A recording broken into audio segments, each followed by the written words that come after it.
जय हिंद स्टूडेंट्स। तो आज मैं आपको बता रही हूँ कंप्लीट 12th क्लास का सिलेबस विथ लिटरेचर चैप्टर्स। उसके अलावा आपको किस तरीके से राइटिंग का जो अपना स्किल है वो इम्प्रूव करना है। जैसे कि सबसे ज्यादा इम्पोर्टेंट रहता है राइटिंग के अंदर, बच्चे वर्ड्स जो होते हैं उन उसको काउंटिंग पे ध्यान नहीं रखते हैं। अगर आपको 120 वर्ड्स का लिखा हुआ है, that means you have to write any paragraph in 120 words. ये आपको जरूर ध्यान रखना है। उसके अलावा कुछ बच्चे ये और गलती करते हैं कि एक ही पेज के अंदर हाफ में नोटिस लिख दिया, हाफ के अंदर लेटर लिखना स्टार्ट कर दिया। तो ये आप गलती नहीं करेंगे। You have to choose different page, मतलब बिल्कुल नया पेज सेलेक्ट करना है। क्योंकि नोटिस हो गया, राइटिंग का कोई भी पोर्शन हो गया, या आप एप्लीकेशन लिखते हैं या पैराग्राफ लिखते हैं, तो फ्रेश पेज से आपको स्टार्ट करना है। ठीक है, ये बहुत ही इंपॉर्टेंट है। और उसके अंदर आप प्रॉपर तरीके से लिखिए, हर चीज को डिफाइन करते हुए प्रॉपर। आपका एक सिस्टम होना चाहिए राइटिंग का, कि राइटिंग का पोर्शन एक ऐसा पोर्शन होता है जिसके अंदर आपका मार्क्स जो है बहुत अच्छा आपको मिल सकता है। Writing plus unseen passage.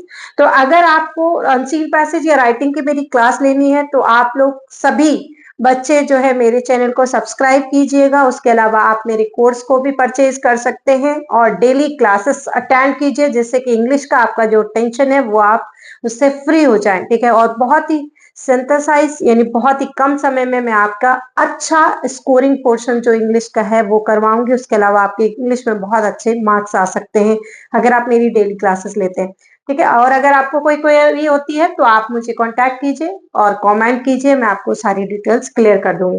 तो बेटा यहाँ पर देखें कि जो आपका 12th क्लास का इंग्लिश का सिलेबस है, वो आपको बहुत अच्छे से पहले तो समझना है कि हमें किस तरीके से पढ़ना है। उसके साथ आप यहाँ पर ध्यान रखेंगे कि हमें कौन कौन से पोर्शन को सबसे पहले एग्जाम में अटेंड करना है। जैसे कि मैं आपको प्रैक्टिस पेपर सॉल्व करवाऊंगी तो उसके अंदर यही चीजें आपको क्लियर करूंगी। स्कोरिंग कौन सा रहेगा और आप उसको सबसे पहले कौन सा अटेम्प्ट करेंगे, और अटेम्प्ट करने के साथ साथ आप कैसे दैयान रखेंगे, कैसे लिखना है, everything I will clear you. ठीक है, तो यहाँ पर देखें आपका सबसे पहले लिटरेचर का जो पोर्शन है that is first book flamingo. आपकी फर्स्ट बुक है फ्लेमिंगो, जिसके अंदर चैप्टर जैसे है द लास्ट लेसन। ये चैप्टर भी मैं आपको बताऊंगी, और इसके अलावा आप इसके क्वेश्चन आंसर। उसके अलावा यहाँ पर सेकंड चैप्टर है lost spring, and third one है deep water, the red trap, indigo, and point and pancakes, the interview और गोइंग प्लेसेस। ये चैप्टर्स हैं आपकी फ्लैमिंगो बुक के अंदर। तो ये सारे के सारे chapter with summarise form with the answers मैं आपको क्लियर करूंगी।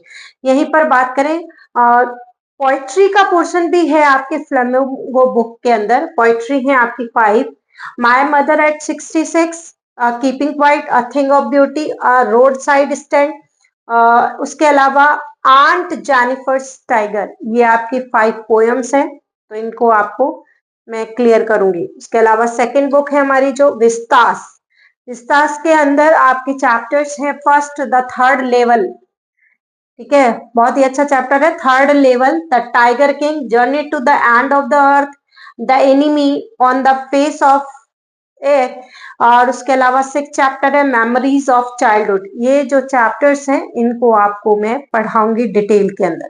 ठीक है, साथ में अब सेकंड पोर्शन जो है अपना ग्रामर का है 12th क्लास का, दैट इज क्लॉजेस बहुत लिमिटेड है, जिसके अंदर मैं डेली क्लासेस अभी ले रही हूँ ग्रामर के, जिसमें मैं फ्रेजल वर्ब्स बता रही हूँ। अब नेक्स्ट सेशन मेरा जो आएगा जिसके अंदर मैं कंजंक्शन आपको पढ़ाऊंगी। हालांकि ग्रामेटिकल पोर्शन उसका आपका बहुत ज्यादा मार्क्स का नहीं है, लेकिन ये स्कोरिंग रहता है। मैं आपको बताऊंगी कि कैसे करना है। और अगर आप मेरी डेली क्लासेस ग्रामर का भी अटेंड करते हैं, वोकैब का अटेंड करते हैं, तो आपके डेफिनेटली इंग्लिश में बहुत अच्छा स्कोर होगा। आपको शॉर्ट में आप मेरे बस वीडियोस को आप स्क्रॉल करके पढ़ते रहिए, तो डेफिनेटली आपका जब एग्जाम होता है उससे पहले पहले आपका कोर्स कंप्लीट हो जाएगा, तो सिलेबस भी आपका अच्छे से समझ में आ जाएगा आपको। Okay, and third one is reading. आपका रीडिंग स्किल है, जिसके अंदर अभी जैसे हाफ ईयरली का एग्जाम था बेटा, तो हाफ ईयरली एग्जाम के अंदर 2 अनसीन पैसेज पूछे गए थे। ठीक है, अच्छे पैसेज थे, के ऊपर था। तो आपको अगर अनसीन पैसेज की प्रैक्टिस नहीं की हुई है तो उस टाइम पे भी आप आंसर्स गलत कर सकते हैं। तो सबसे पहले तो आपको कुछ जो पॉइंट्स हैं जिनको मैं बताऊंगी आपको, उनको ध्यान रखना है, तब आप आंसर्स कीजिएगा, ठीक है। अनसीन पैसेज जो होगा वो फैक्चुअल पैसेज और डेस्क्रिप्टिव पैसेज, लिटरेरी पैसेज। जैसे लिटरेरी पैसेज आया था तो बहुत ही उसमें कम इंफॉर्मेशन दी हुई थी पैसेज में, आपको इनडायरेक्ट तरीके से आंसर्स करने थे वहां पर, ठीक है। तो ये जो है आपका अनसीन या रीडिंग स्किल अनसीन पैसेज आपका पूछा जाएगा। 1 से 2 पैसेज आपके आते हैं।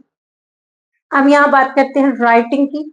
तो राइटिंग स्किल आपकी सबसे ज्यादा, मतलब मैं बात करूं तो स्कोरिंग तो रहता है, लेकिन राइटिंग स्किल के लिए आपको ग्रामर का अच्छा नॉलेज होना चाहिए, जिसके लिए आपको वोकैब अच्छे से याद होनी चाहिए और आपको सेंटेंस बनाने आते हो। बहुत बार मैंने देखा है स्टूडेंट्स को कि वो नोटिस का परफॉर्मा तो सही लिख रहे हैं, लेकिन जो उसकी बॉडी में जो वर्ड्स लिख रहे हैं, सेंटेंस लिख रहे हैं, दैट इज नॉट अप्रोप्रिएट। तो आपको उसके लिए थोड़ा सा टेंस का चैप्टर पढ़ना है, प्रॉपर सेंटेंसेस बनाना भी सीखे, तभी आपको कंप्लीट, यानी राइटिंग में मैं कहती हूँ बहुत अच्छा मार्क्स आ सकता है। कंप्लीट मानो अगर 5 नंबर का नोटिस है तो 5 में से 5 ला सकते हो, लेकिन प्रॉपर लिखिए सबसे पहले तो यहाँ पर आपके क्या क्या आएगा राइटिंग में? नोटिस राइटिंग आएगा, फॉर्मल इनफॉर्मल इनविटेशन और उसके रिप्लाई आते हैं। और देखिए यहाँ पर 50 वर्ड्स के अंदर इसका आंसर आपको करना है, ठीक है। लेटर राइटिंग आएगी, लेटर लिखना है जो कि आपको 120 टू 150 वर्ड्स में लिखना है। इसमें बहुत ज्यादा बच्चे गलती करते हैं।